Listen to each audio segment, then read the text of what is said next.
My name is Saren Ashvale. I am the lowest-ranked woman in my pack. I was supposed to stand at the back of the moon-choosing ceremony and not be seen, but the Alpha King's wolves smelled me from across the fire. And for 3 seconds, everything I ever wanted stood right in front of me. Then I remembered what Elder Soren had told me. 6 months ago, a cold room, a single candle, a voice like stone. If you bond with the Alpha King, he will die within the year. So I rejected him first, before he could claim me, before it was too late. He didn't know why. He only knew one thing.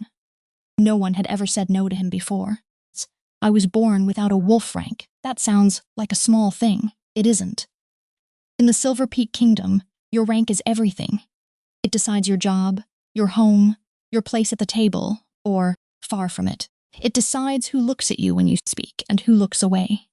I had no parents. No pack name worth saying out loud. I had a bunk in the servants' hall. My job was hauling grain from the river dock to the storehouse. Every morning, before the sun was up. I had that for 22 years. I knew my place. I kept my head down. I learned early that being forgettable was a kind of safety. The pack elder was a man named Soren, white hair.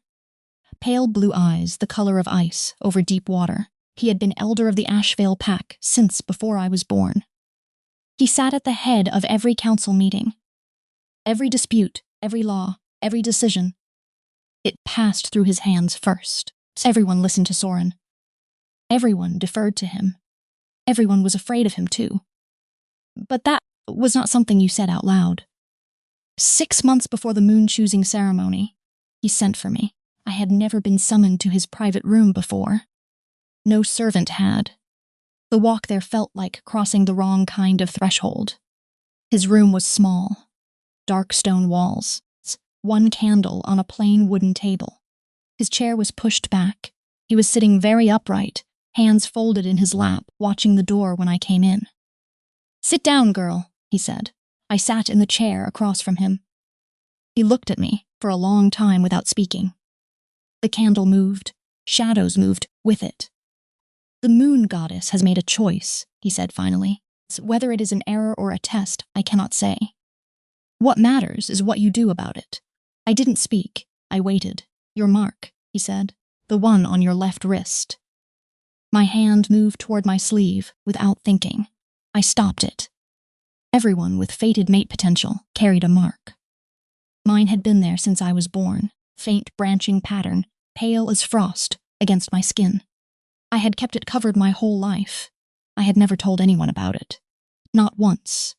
"You know about it," I said. "I know about everything in this pack," he said. "That is my job." He leaned forward slightly. "The bond a fated pair forms draws equally on both wolves," he said. "That is how it has always worked, but your mark is different. It is what the old texts call a pulled bond. It draws too hard, more than a healthy mate bond should." I sat very still. "If you complete the bond with your fated mate," Soren said, "you will drain him. Slowly at first, then all at once." He paused. "It would kill him within the year." The candle was the only sound in the room. I thought about the kind of man who would be my fated mate. I had never let myself think about him before. It felt like something that belonged to other women. Women with rank, with names, with something to offer. "Who is it?" I said. Soren's pale eyes did not move. "Calder, Morvain," he said. "The Alpha King of Silver Peak." The room did not change. The candle did not move, but everything felt different. I had heard of Calder Morvain. Everyone had. He ruled all 14 packs of Silver Peak, 100,000 wolves. A man who had never lost a war. My hands went cold in my lap. I pressed them flat against my thighs. I thought about what it would mean, to be his mate, to stand beside him, to be seen, really seen, for the first time in 22 years. And then I thought about what Soren had just told me. I would kill him, not with a weapon, with the bond itself, with the very thing that was supposed to be a gift. Soren stood. He folded his hands behind his back. "The moon choosing ceremony is in 6 months," he said. "When his wolf recognizes you, And it will. You must speak first, before he can claim you, before the bond locks. I reject you, I said slowly. Those exact words, Soren said, before he speaks, or the bond sets and he begins to die. He walked to the door. He stopped with his hand on the latch. Tell no one, he said. This is a mercy, girl, for him and for you. Remember that. The door closed behind him. I sat in that room alone until the candle burned low. My hands were in my lap. The mark on my wrist felt warm under my sleeve. I practiced the words in the dark that night, and the night after, and every night for 6 months. 2 words, steady, clear, no flinching. I told myself I was saving him. My boots were wet from the walk through the grass. I noticed that first. Small things. You notice small things when you are very afraid. The moon-choosing ceremony happened once every decade. Tonight was the 10th of the king's reign. Under the ancient claiming law, his wolf either recognized a mate here, or it didn't. No second chance. No in-between. 3 years his wolf had gone quiet. 3 years without recognizing anyone. The whispers had followed him from ceremony to ceremony. People wondering if the line would end with him. Tonight would answer that. I did not want it to be answered with me. The clearing was an hour's walk from the Asheville village. I had been there once before, years ago, when the last ceremony took place. I remembered how big it was, how the trees opened up around it, how the fire at the center seemed too large to be real. Now it was full. Every pack in Silver Peak had sent their unmated women, hundreds of us in the outer ring, standing in the torchlight. Cold stone underfoot, pine smoke in the air, the moon directly overhead, almost full, casting a pale silver light through the gaps in the trees. I stood at the back, near the tree line. My dark linen dress was plain. My brown wool cloak was old at the hem. I had my head down. I was doing what I was good at. Being forgettable. Dila was beside me. She had found me at the pack gate before the walk out and stayed close without asking. She was the only person in the world I would use that word for. Friend. Small, round-shouldered, sandy hair already escaping from its bun. She had a chipped front tooth she hid from strangers but showed to me. Are you breathing? She said. Not much, I said. She pressed her arm against mine. That was all. That was enough. The waiting was the hardest part. The other women around me spoke quietly, adjusted their hair, checked their clothing. They had hope on their faces. I was the only one there who was hoping not to be chosen.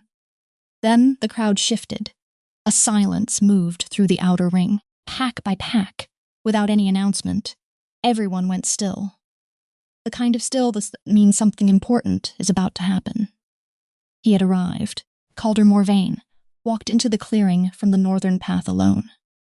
No personal guard flanking him. No crown. No ceremonial robe.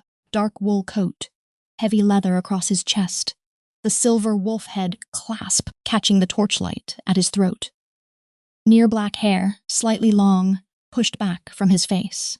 He walked slowly, unhurried, and the crowd opened ahead of him without a word. He was the kind of man who made rooms rearrange themselves. His beta, Renor, came 2 steps behind. Dark, close-cropped hair, a crescent scar on his chin, eyes moving constantly across the crowd with a calm, practiced attention. Calder stopped near the fire. He looked around the circle, slowly, his silver eyes moving from face to face, patient, deliberate, and then his head stopped. His eyes found me across the fire. I felt it at the same moment, a pull in my chest, warm, certain, like a door swinging open in a room that had been locked for years. My hand pressed against my left sleeve, against the mark underneath. His wolf had found me, across 100 yards of firelit clearing, through 200 other women, through 6 years of waiting and 6 years and 3 years of silence. His wolf had found me in 3 seconds. He stood completely still. I could feel the direction of him as clearly as I could feel the fire's heat, the bond, the pull, the thread that connected us. It was all there, and it was stronger than I had imagined it would be. Warmer, more certain, more like coming home than anything I had felt in my life. 3 months later, I would stand in the throne room of Silver Peak Keep, his hand around mine, a silver mark glowing on my wrist in the candlelight. His voice quiet beside my ear, saying my name like it was something he had been saving. I did not know that yet. Pause. All I knew was this moment, this fire, these 200 yards of cold air between us. He took one step toward me. The crowd parted in front of him. Silently, he took another. I pressed my hand harder against my sleeve. I could feel the mark warming under my fingers. The bond was rising, bright and alive and terrifying. He stopped 8 feet in front of me. His silver eyes were steady. His jaw was tight. He was feeling it too. I could see it in the set of his shoulders, in the way he had gone very still. Not cold still, alert still, like an animal that has found exactly what it has been looking for. He opened his mouth. I spoke first. I reject you. 2 words, clear, steady, 6 months of practice. 2 words, the clearing went silent, not the polite silence of ceremony. Something harder than that, something that pressed on your chest and made you aware of every heartbeat. Calder Morvain did not move. He looked at me. His expression did not shift. Not anger, not hurt, not shock. Still, just very, very still. The fire crackled behind him. Orange light moved across his face. His silver eyes stayed on mine. He did not blink. Somewhere in the crowd, a woman made a small sound, the kind you make when you are trying not to gasp and failing. I heard Renor step forward behind the king. A murmur, too quiet to hear.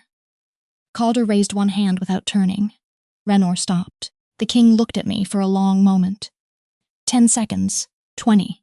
Then, slowly, the corner of his mouth lifted. Not a smile exactly. Too controlled for that. Cold and deliberate. The expression of a man noting something unexpected, filing it away. He lowered his chin once. The smallest acknowledgement. Then he turned and walked back toward the fire. I watched his back, his shoulders. The slow, certain way he moved. As if nothing had just happened. As if he had simply seen something he needed to see, and now he was going to think about it. The crowd filled in behind him. Then my knees started shaking. Della was at my elbow before I could fall. "We need to go," she said. Her voice was very quiet, very fast. I couldn't speak. Saren. Her hand closed on my arm.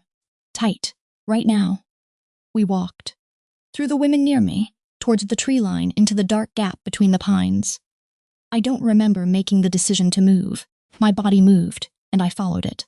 My chest hurt. The bond was still there, still pulling, still warm, despite everything I had just done. It had not broken. It had not faded. It had just stretched, like something refusing to let go even when you pull away. I was still at the fire. I could feel the direction of him. North. 40 yards behind me. I had done it right. Soren had told me to speak first. I had spoken first. I told myself this was relief. It didn't feel like relief. It felt like tearing open something that had only just started to breathe. Dila kept moving. Faster now. The village was east, half a mile through the trees. We could be there in 10 minutes. Pack what little I had. Be gone before the ceremony ended. We were nearly clear of the tree line when I heard footsteps on the path behind us. Not running, just walking. Steady, I turned. Renor stood at the edge of the path, arms loose at his sides, his crescent-scarred face unreadable in the dark. He was not breathing hard. He had not been running. He had been walking fast, calmly, like a man who had simply decided where he needed to be. He looked at me. "The king will find you," he said. He said it the way you state the weather. Not a threat, not cruelty. Just a fact, offered plainly. I looked at him. "Tell him not to look," I said. Something moved across Renor's face. Not quite a smile. "That's not how he works," he said. He stepped to one side of the path. He was letting us pass. Dila grabbed my hand. We ran. I ran for 2 hours before I stopped. The forest was dense, cold pine smell everywhere. The moon was overhead. But the trees were close together, and most of the light that made it through came in thin silver strips across the ground. I could see about 10 feet ahead, sometimes less. Dila kept up. She was faster than she looked, and she didn't complain. We stopped at a stream. I bent down and drank from it. The water was cold enough to hurt. It cleared my head a little. I could still feel him. The bond, the pull, it had not weakened. If anything, it was stronger now. Clearer, like a sound you cannot unhear once you have heard it. He was north-northeast of where I stood. The direction was as clear to me as the cold in my feet. He was moving. Slowly, steadily. Della sat on a flat stone and pushed her hair out of her face. "Tell me," she said. "All of it," I told her. She didn't speak while I did. She sat on the stone with her hands in her lap and her round eyes going very still. The way they went when she was working something out and didn't want to interrupt the working. When I stopped talking, she was quiet for a long time. The stream moved beside us. Cold water over cold stones. The pine trees dripped somewhere above. "You rejected the Alpha King of Silver Peak," she said slowly, "to save his life." "Yes," I said. She looked at me. Her chipped tooth showed for just a second. Not a smile. Something else. Something between heartbreak and wanting to shake me. "Oh, Saren," she said softly. I didn't say anything. There was nothing to say. Then the forest changed around us. Not a sound. Just a feeling. A shift in the quality of the dark. The kind of thing your body notices before your mind does. I stood up. Della stood with me. Low sounds moved through the trees to our left. Not breaking branches. Not rustling. Something quieter, more deliberate. The sound of animals that are good at not being heard, but not quite good enough. Wolves. His wolves! Della grabbed my hand without being asked. We ran again. East, then cutting north when I heard them gaining. Then west, along a ridge of loose rock. I slipped once and caught myself on a pine trunk. My palm tore open. My ankle rolled. I kept running. The howling started. Far off at first, then closer. Not a warning howl, a tracking howl, different sound, lower. My legs were burning. Della was ahead of me by 2 steps, her hair loose and wild, her breath showing in the cold air. She glanced back. Then she stopped. I nearly ran into her. She was staring ahead of us, into the gap between 2 tall pines. A figure standing in the trees, tall, very still, not in wolf form, no torch. Just standing there in the dark, his silver eyes catching the moonlight. It was not one of his wolves. It was him. Calder Morven stood between the 2 pines, as if he had been there for hours. His dark coat was open at the throat. His hands were loose at his sides. He was not out of breath. He did not look like a man who had been running through a forest at night. He looked like a man who had simply gone to where he needed to be. Della's shoulder pressed hard against mine. His silver eyes moved from her to me. Just me. "Send your friend back to the village," he said. His voice was low, even. "I will have someone walk with her. She will arrive safely." "I am not leaving without her," I said. He looked at me. He said nothing. I turned to Della. "Go," I said quietly.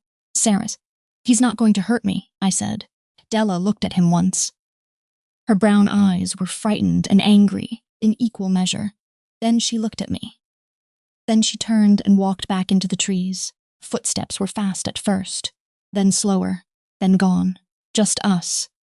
The forest had gone quiet, no howling, no movement in the trees. His wolves had stopped when he stopped. The stream was somewhere behind me. The moon was still overhead. Everything silver and dark and very still. He took 1 step forward. I did not step back. He walked toward me slowly. 4 feet.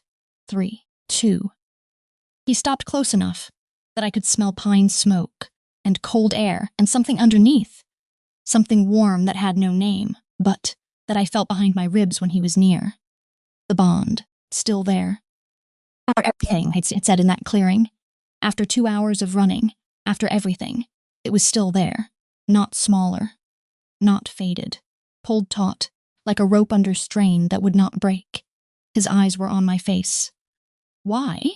He said. I said nothing. He looked at me without moving.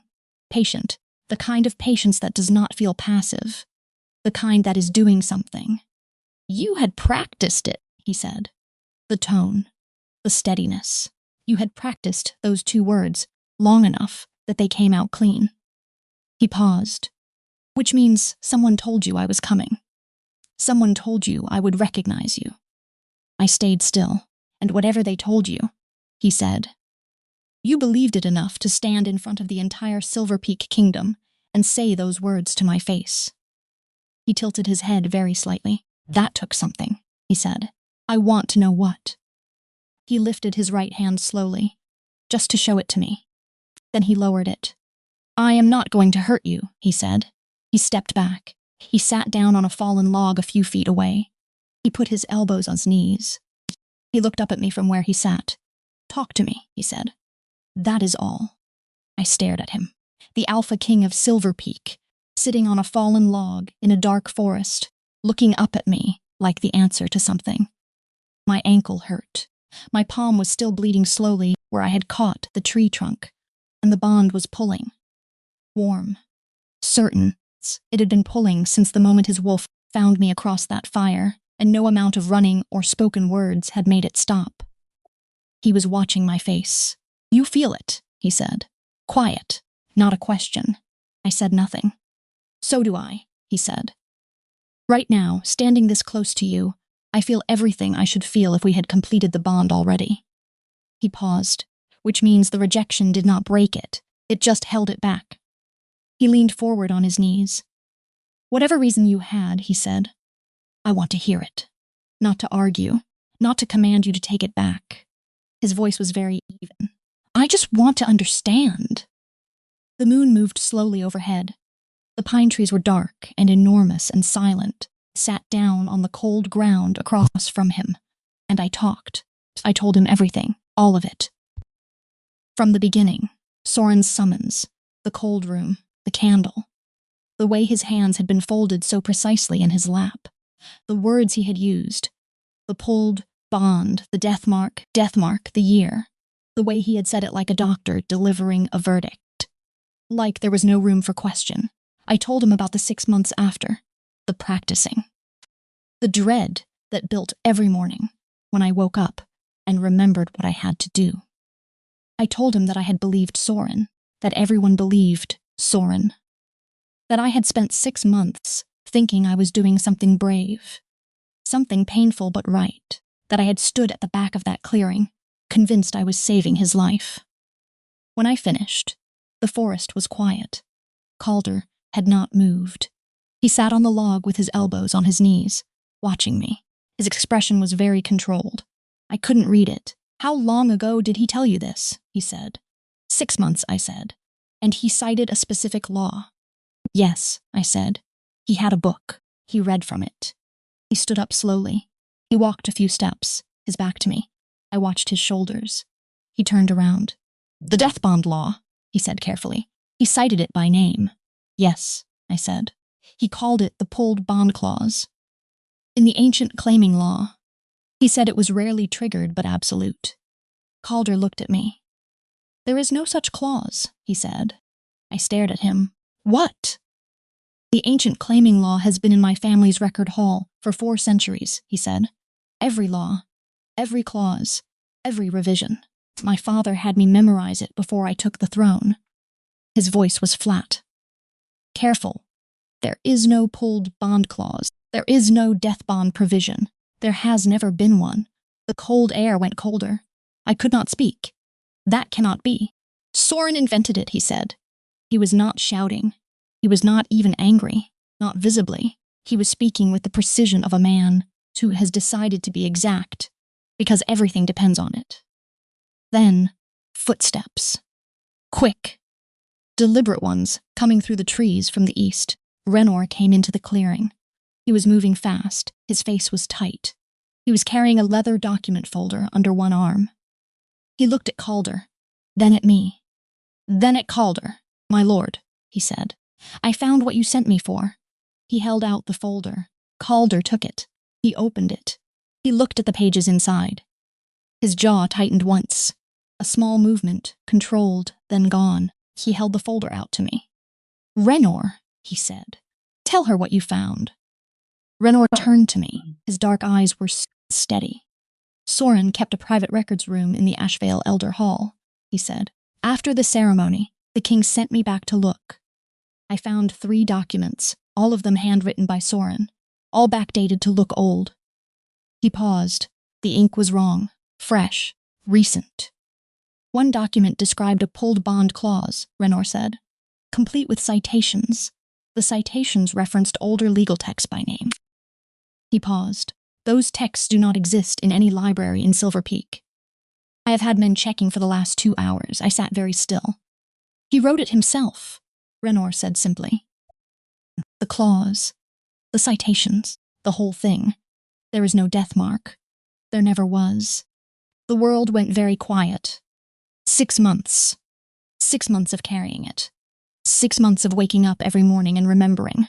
6 months of practicing 2 words until they came out steady. 6 months of believing I was protecting someone. 6 months of being afraid to want what I wanted, because Soren had told me that wanting it would kill him. "Why?" I said. My voice was small. "Why would he do that?" Renor glanced at Calder. Calder looked at me directly. "Power," he said.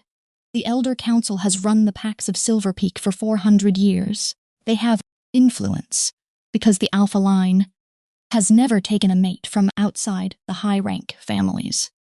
If I bond with an Omega from a minor pack, the Council loses its leverage over the alliance structure. The Ashvale Elders especially." He paused. "Soren has been running that council for 30 years. He was not going to watch it become ornamental." I looked down at my hands. "I rejected you," I said quietly, "in front of the entire kingdom. The weight of it settled on me, in front of every pack, every witness." I said those words out loud. He crouched down in front of me, eye level, close, his silver eyes on mine. "Yes," he said, "you did." He held my gaze. "And it can be answered," he said. It was nearly dawn when we walked back. Calder sent Renor ahead. He walked beside me on the path. Neither of us spoke. My ankle hurt. My palm had stopped bleeding, but the skin was raw. I walked carefully. The bond was still there. I had stopped fighting it. Not because I had decided to, just because I didn't have anything left to fight with. It was warm and certain and present, like a hand resting on your shoulder. Like something that was always is going to be there, whether you acknowledged it or not. We reached the Ashvale village as the first gray light came over the hills behind us. Stone paths, low stone houses, the Elder Hall at the center of the village. A longer building than the others, with an iron door and 2 torches still burning at the entrance. Renor had gathered 8-pack witnesses. They stood outside in the cold morning air. Their breath showed white. Their faces were careful and still. Soren was inside. He was standing in the center of the Elder Hall when we entered, white hair drawn back, chain of office across his chest. Pale blue eyes moving from Calder to me without hurry. His hands were folded in front of him. He was very composed. That was the part I had not expected. Calder stopped in the center of the room. He looked at Soren. He did not speak immediately. He let the silence sit for a moment. "You have 1 chance," Calder said. "Tell me why." Soren's chin lifted very slightly. "Because this kingdom has a structure," Soren said. "It has held for 4 centuries. The Elder Council is part of that structure. It is not ornamental. It is not an inconvenience." He paused. "A king who bypasses the high families to bond with a packless Omega tiers at the roots of that structure. I protected what I was given authority to protect." "You lied," Calder said. "I made a necessary decision," Soren said.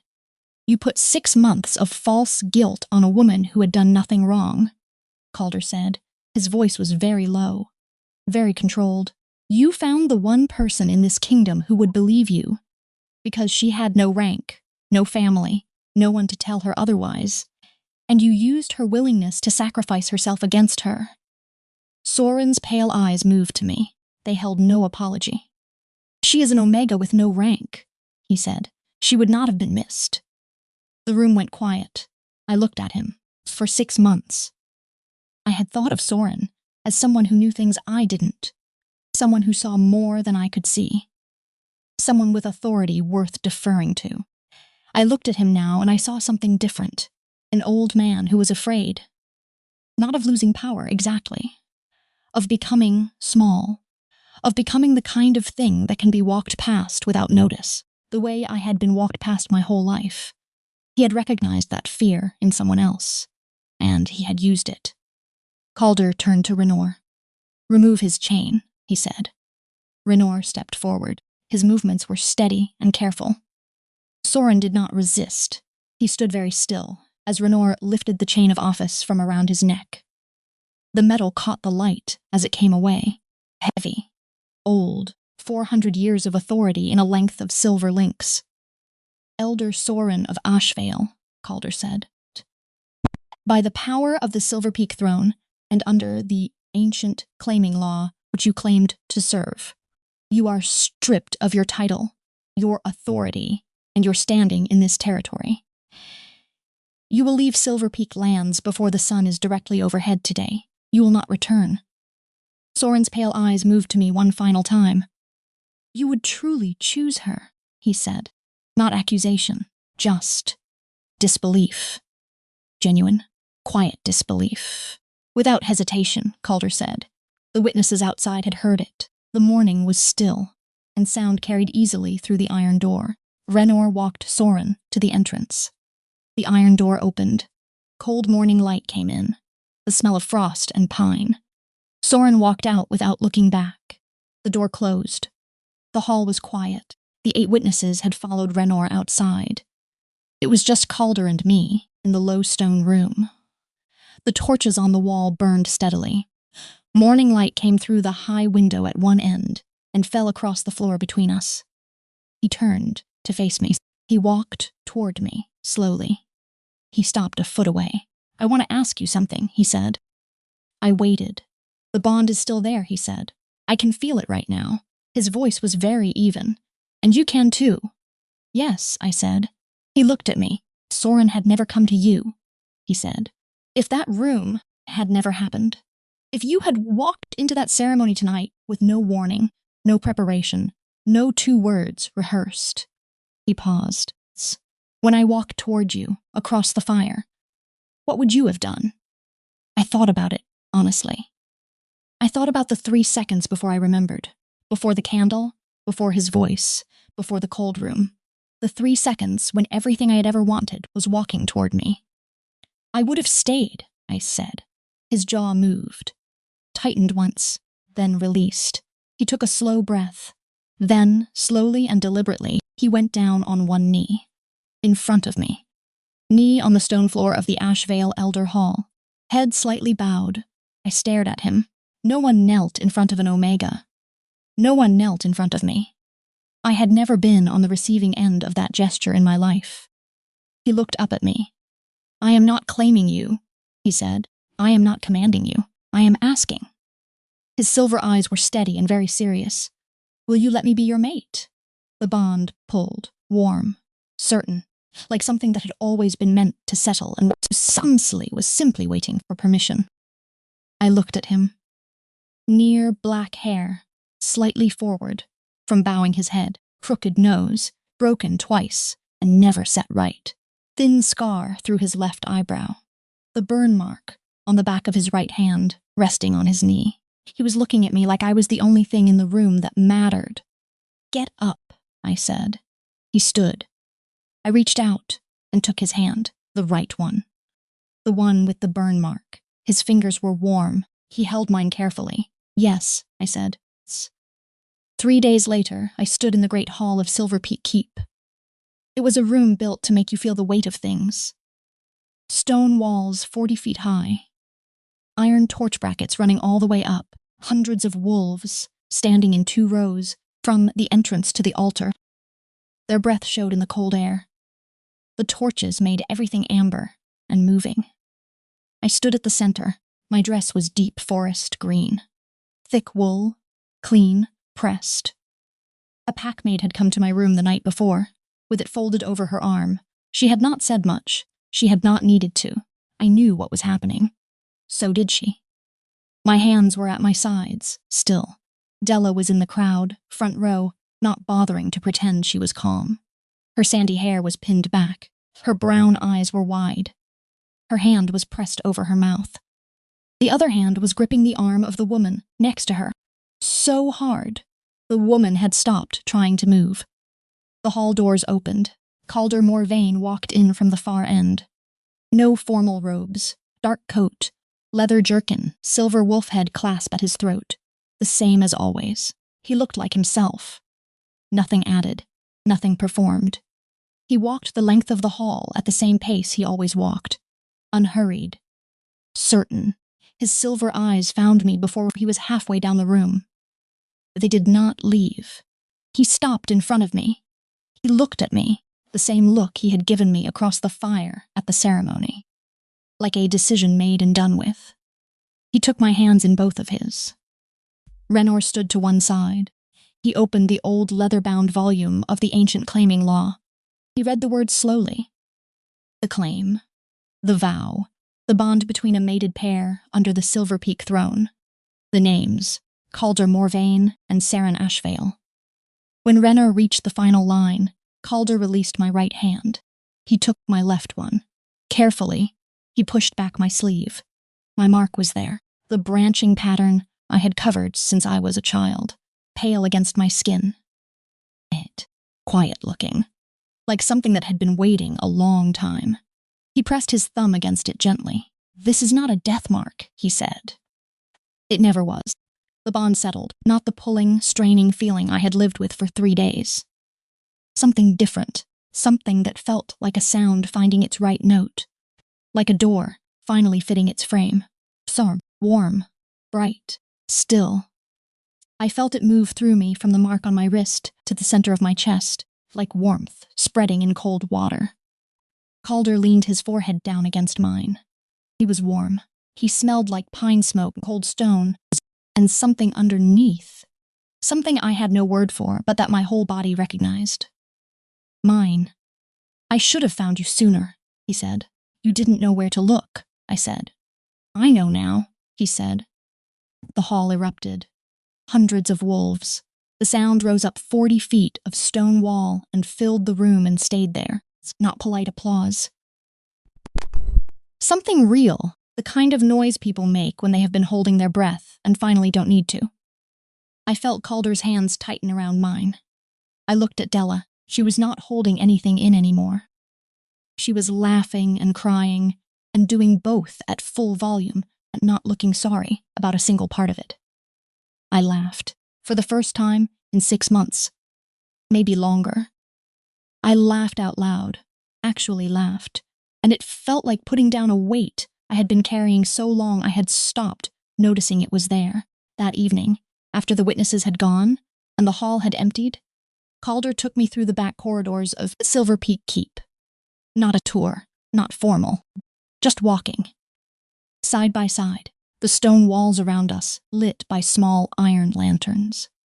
The sound of our footsteps.